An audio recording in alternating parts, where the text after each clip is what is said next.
Job లేక ఇబ్బంది పడుతున్నారా? అయితే మెడికల్ కోడింగ్ మీకు మంచి ఆప్షన్. వెంటనే కాల్ చేసి కోర్సులో జాయిన్ అవ్వండి.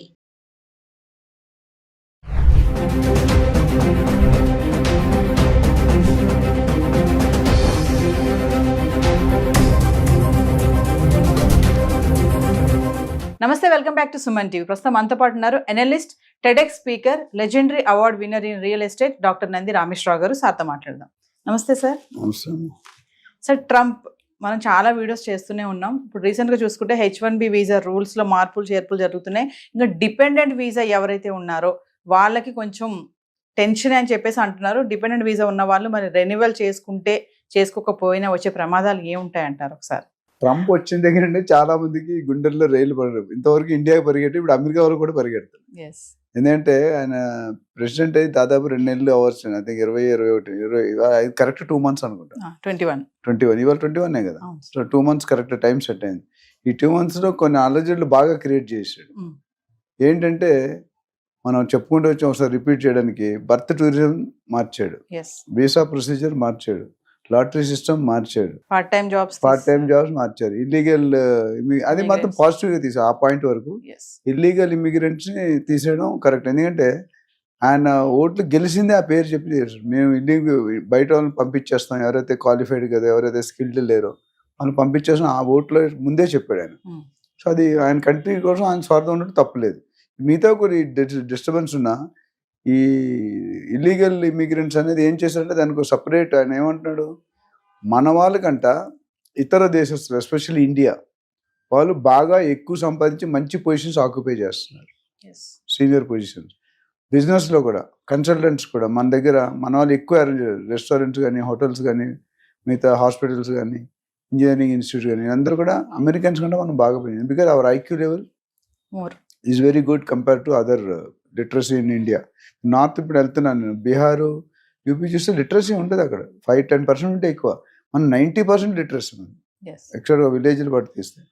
నేను ఒక డిఎల్ఎఫ్ అనే కంపెనీ లాంగ్ వే ఒక క్యాప్షన్ పెట్టేది, every 4th engineer from America is from India, in America is from India. Every 4th engineer from India is from south, every 4th engineer from south is United UP and AP and Telangana. అది మన history. అంటే ఇంజనీర్కి అంత respect. అట్లనే doctor. ఈ విధంగా చూసుకుంటే Trump గారు ఏమంటారంటే, ఎంతవరకు మన ఇండియాని ఎంచుకోవడం కారణం, ఇండియా కానీ, చైనా కానీ, మెక్సికో కానీ, పన్నామా ఇవన్నీ కూడా ఎందుకు, our labour cost is very cheap. $10 $15 గంటిస్తే పని చేస్తాం. అదే పని సేమ్ వర్క్ $50 ఇవ్వాలి కంట్రీ. అంటే $50 వర్సెస్ $10, 80% సేవింగ్ మనకు జాబ్ ఇచ్చిన్నారు. కానీ అక్కడ ఏమైందంటే ఈ ఫేక్ సర్టిఫికెట్స్, కన్సల్టెన్సీ ద్వారా మ్యానిపులేటింగ్, డబ్బులు ఇచ్చి వెళ్ళడం, గ్యామ్లింగ్, ఇవన్నిటిలో అవుట్పుట్ పడిపోతుంది. అక్కడ వాళ్ళు కూడా ఎఫిషియన్సీ పడిపోయి, ఇప్పుడు మంచి యాంకర్లు అయితే సుమన్ టీవీకి వ్యూస్ రావు కదా. వ్యూస్ రానప్పుడు మీకు రెవెన్యూ ఉండదు. రెవెన్యూ అయితే మీరు తీసేయాలనుకుంటారు.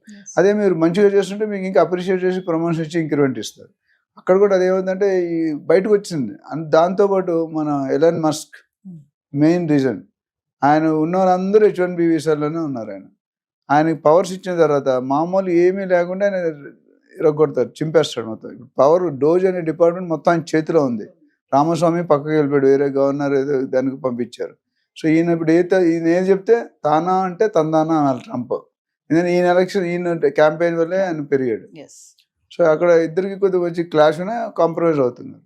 ఇప్పుడు ఎలాన్ మస్క్ ఏం చేస్తున్నాడు, ఆయన బిజినెస్ ఎస్టాబ్లిష్ అవ్వాలి, ఆయన ప్రకారం ఆయన లాస్ కొన్ని ఉన్నాయి, ట్రంప్ లాస్ కొన్ని ఉన్నాయి, వీళ్ళిద్దరు కలిసి కామన్ లాస్ కొన్ని ఉన్నాయి.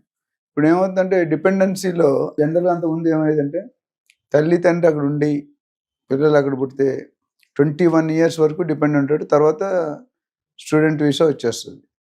స్టూడెంట్ వీసా వస్తే ఇంటర్నేషనల్ కెరియర్ స్టార్ట్ అవుతుంది. దాని తర్వాత అక్కడ సెటిల్ అయ్యే అవకాశం. ఇప్పుడు ఏమన్నా పుట్టిన పిల్లలకి అసలు సిటిజన్షిప్ లేదు, గ్రీన్ కార్డ్ కానీ ఇవన్నీ ఇవ్వరు. ఇప్పుడు మరి వాళ్ళు ఎక్కడికి వెళ్ళాలంటే తల్లిదండ్రుల నుంచి పిల్లలు అక్కడ పంపించాలా. అది అయిపోయినట్టుంది, February 20 వరకు ఏదో డేట్ ఉంటుంది కదా. కోర్టులోనే ఉంది సార్, ఇంకా ఆర్డర్ రాలేదు. అంత ఈజీ కాదు అది. ఎందుకంటే 150 years బట్టి ఉన్న లాని ఒక్కసారి కదిలించడం అంత ఈజీ కాదు. అంటే ఈవో సైన్ చేస్తాడు executive order, but EO sign చేసిన ఆర్డర్లన్నీ అమలుపరచాలని ఎక్కడ లేదు. ఎందుకంటే సెనేట్ ఉంటుంది, వాళ్ళకి క్యాబినెట్ ఉంటుంది. మనకి ఎట్లయితే ఇక్కడ క్యాబినెట్ ఆమోదించారు, అక్కడ కూడా ఆమోదిస్తేనే లేదా బ్యాక్ టు పెవిలియన్ వస్తుంది. బట్ ఇప్పుడు యాజ్ ఆఫ్ నో హోల్డ్ లో ఉంది. అంటే ఇవ్వనని చెప్పట్లేదు, ఇస్తానని చెప్పట్లేదు. సరే, ఇంకో విషయం ఏంటంటే H1B వీసాకి ఇలాంటి మార్పులు చేర్పులు చేయడం వల్ల అమెరికన్స్ చాలా ఇబ్బంది పడుతున్నారు అనేది ఒక విమర్శ అయితే నడుస్తుంది. దీన్ని ఎలా చూడొచ్చు అంటారు? ఒకటి ఫ్యాక్ట్ గా చెప్పాలంటే మన వాళ్ళు బయట వాళ్ళు ఎక్కువ వచ్చి ఆక్యుపై చేసి వాళ్ళకి జాబ్స్ లేవనేది ఆల్రెడీ అంత ముందు ఉంది. ఇప్పుడు నేను అమెరికన్స్ కూడా కొన్ని రూల్స్ పెడుతున్నాను. ఆ రూల్స్ వల్ల ఇప్పుడు బోత్ సైడ్స్ క్రికెట్లో డబుల్ స్పిన్ అటాక్ అంటే రెండు పక్కల స్పిన్ అంటే ఒకసారి రన్ రావు, వికెట్లు పడిపోతాయి, క్లోజ్ ఫీల్డింగ్ పెట్టి. ఇప్పుడు ఏమైంది, ఫస్ట్ ఒకటే ఉండేది, ఇప్పుడు రెండోది ఏంటంటే మనకి ఏమేంటి కండిషన్ వాళ్ళు కూడా కొంతమందికి అప్లై అవుతున్నాయి. అప్లై అయినప్పుడు they are not very happy. ఈయన అసలు ఎందుకు ప్రెసిడెంట్ అయ్యాడు? ప్రెసిడెంట్ గారు ట్రంప్ గారి ఉద్దేశం ఏంటంటే అమెరికాలో ఒక రూల్ ఏంటంటే any president can become for 2 terms. మన నరేంద్ర మోడీ 6 సార్లు 3 సార్లు సీఎం, 3 సార్లు, అక్కడ అలాగ ఉండదు. Only maximum George Bush, Bill Clinton, Barack Obama అందరూ కూడా 2 times, 3 times లేదు. అయితే ఇక్కడ ఈయన రికార్డ్ బ్రేక్ చేసినట్టు ట్రంప్ మధ్యలో ఓడిపోయాడు, ఇప్పుడు ఇచ్చాడు. తర్వాత ఇంకా అది రాదు, ప్లస్ ఏజ్ కూడా అయిపోతుంది, 82 years అవుతాడు. సో నేను మళ్ళీ ప్రెసిడెంట్ అవ్వాలను, నేను ప్రెసిడెంట్గా దిగిపోయే ముందు హిస్టరీని రీరైట్ చేస్తాను, అందుకనే 150 సంవత్సరాల చరిత్ర గల పాలసీని నేను మార్చానంటే చరిత్రలో ఉండిపోతాడు.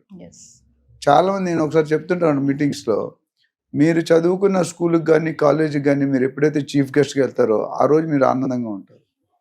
మీరు జేడి లక్ష్మీనారాయణ చెప్తారు, ఇది ఐపీఎస్ ఆఫీసర్, మీరు ఆటోగ్రాఫ్ అడగడం కాదు, మీ ఆటోగ్రాఫ్ అడగాలి. మీరు జనంలో ఒక మెంబర్గా ఉండకూడదు, మీరే రీజన్ అయ్యి జనాలు మీకోసం రావాలి. ఈ పాయింట్ చూసుకుంటే చాలా ఇంపార్టెంట్. అంటే లైఫ్లో ఏదో సాధించినట్టు. మన స్కూల్కి మన చీఫ్ గెస్ట్ అంత అదృష్టం, ఎంతమంది వెళ్తారు? సో కమింగ్ బ్యాక్ ఏంటంటే ఈయన ట్యాక్స్లు ఇంపోజ్ చేస్తాడు ఇండియన్ గవర్నమెంట్. ఇండియా వాళ్ళు చేస్తున్నారు కాబట్టి మేము కూడా పెడతాం, వీలైతే 100% పెడతాం. అంటే బయటికి బాయ్ అయినా లాన్ అన్న యుద్ధాలు జరుగుతూనే ఉన్నాయి. కనిపించిన మహాభారతం యుద్ధాలు ఉంటుంది కదా, అటు కురుక్షేత్రం అట్లా ఉన్నదన్నమాట. సో ఓవరాల్గా చూసుకుంటే students are not happy, H1B visa are not happy, employment already కొన్ని వేల మంది లిస్ట్ అయ్యారు.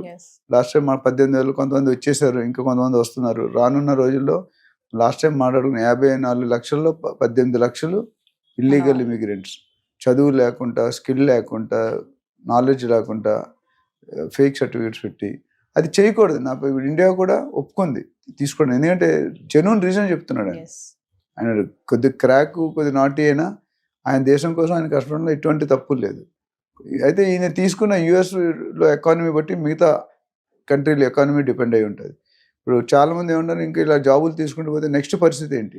ఈ జాబులు అప్పుడు వాళ్ళకి ఆల్టర్నేటివ్ ఏం చెప్పాడు, మీరు లీడర్స్ని డెవలప్ చేయండి. ఇప్పుడు మీకు టీమ్ లీడర్ ఉన్నాడు మీ కంపెనీలో, CEO ఉన్నాడు, డిఫరెంట్ పొజిషన్స్ ఉన్నాయి. ఎందుకు? Level of hierarchy.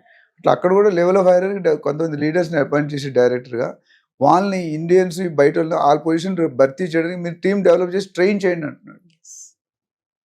అంటే ఈజ్ వెరీ క్లియర్ దట్ ఇప్పుడు ఈ doesn't want others to come. కొత్త వాళ్ళు వెళ్ళడం అనేది కళ. 2010-11 తర్వాత అప్లై చేసిన వాళ్ళు ఎవరికి లక్షల్లో వెయిటింగ్ ఉంది, ఎవరికి వచ్చే దాఖలాలు లేవు. అంతమంది 2010 ముందు వెళ్ళిన వాళ్ళు బతికిపోయారు, వాళ్ళకి ఛాన్స్ లేదు. Waiting list too much. మా సెకండ్ అవార్డ్ క్లబ్ అని ఉంది మారేడుపల్లిలో, 30 years వెయిటింగ్ లిస్ట్. ఇవాళ అప్లై చేస్తే మీరు 35 అనుకో, 40 అనుకోండి, 70 సంవత్సరాలు అప్పుడు మీరు ఏమే ఎంజాయ్ చేస్తారు. బట్ ప్రీమియం క్లబ్, ఇండియాలోనే one of the top most club. అక్కడ వచ్చే వాళ్ళు కలెక్టర్లు, IPS, బిజినెస్లోనే MDs వాళ్ళు వస్తారు.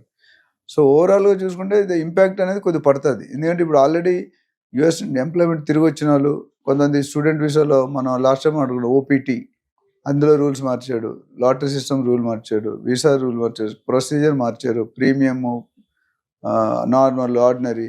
సో ఇవన్నీ చూసుకుంటే ఇంపాక్ట్ అనేది ఇండియా మీద డెఫినెట్గా కొద్దిగా పడుతుంది. ఇప్పుడు ఏమంటారంటే మీరు కానీ ట్యాక్స్లు తగ్గించకపోతే మేము డబుల్ ట్యాక్సేషన్ చేస్తామని చేస్తున్నాం.